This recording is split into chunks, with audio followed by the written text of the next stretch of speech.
যখন জাফরাবাদে এতদিন আগে খুন হয়ে গিয়েছে বাবা ও ছেলে, তাদেরকে বাড়ি থেকে টেনে নিয়ে গিয়ে কুপিয়ে কুপিয়ে হত্যা করা হয়েছে, তখন প্রশাসনের কোনো সাড়া পাননি নিহতের পরিবারের লোকজন।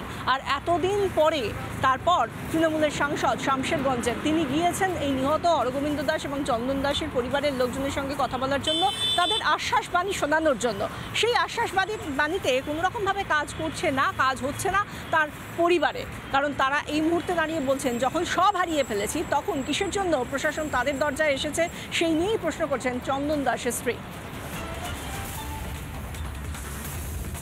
জিয়াল শেখ তিনি গ্রেফতার হয়েছে আজকে এই হত্যার ঘটনায়, এবং জিয়াল শেখ পাশের গ্রামের শুলিতলার বাসিন্দা বলে মনে করা হচ্ছে। এই যে বারবার একটা লিঙ্ক উঠে আসছিল যে বাংলাদেশ থেকে লোক ঢোকানো হয়েছে এই হামলার জন্য, দেখাতে যাচ্ছে কিন্তু পাশের পাড়া যারা সহাবস্থানে বিশ্বাসী ছিল এতদিন ধরে, যে দুটো সম্প্রদায় তাদের মধ্যে পাশের পাড়া থেকে হামলা হয়েছে। এটা কোথাও গিয়ে আবারও কি কনফিডেন্স বিল্ডিং প্রয়োজন হয় বলে মনে হয়? ফার্স্ট বলে দিই, যেই অপরাধী হোক না কেন কঠোরতম শাস্তি চাইছি। এখানকার সাধারণ প্রত্যেকটা মানুষ চাইছে কঠোরতম শাস্তি হওয়া উচিত।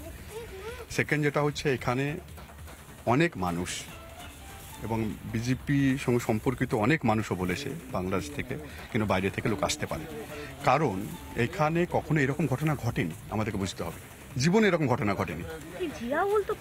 একটা শুনুন, আমি বলছি তো, এর আগে তো কখনো এরকম ঘটনা ঘটেনি। একটা ঘটনা ঘটেছে, এর পিছনে কারা আছে প্রশাসনকে আমরা বারবার বলেছি, আপনাদের মাধ্যমে আবার বলছি, অবশ্যই প্রশাসন করছে। একদম ইনভেস্টিগেশন করে বার করে কঠোর থেকে কঠোরতম শাস্তি দেওয়া।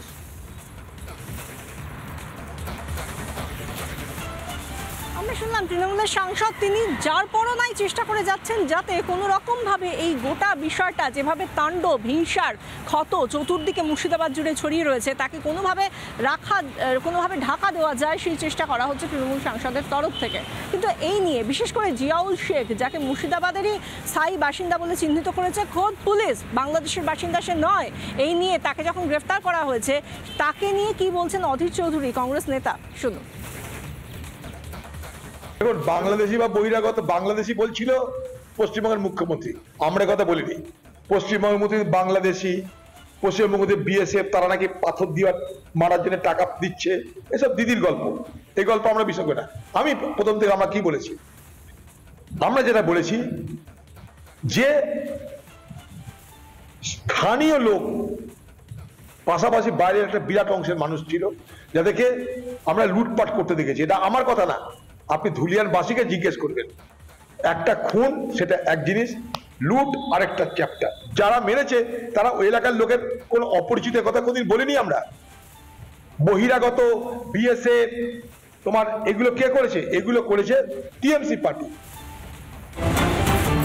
নানা ধরনের কন্টেন্ট দেখার জন্য লাইক করুন, শেয়ার করুন আমাদের ফেসবুক পেজ, সাবস্ক্রাইব করুন আমাদের ইউটিউব চ্যানেল। পাশাপাশি অন্যান্য ব্রেকিং নিউজের জন্য অবশ্যই চোখ রাখুন রিপাবলিক বাংলায়।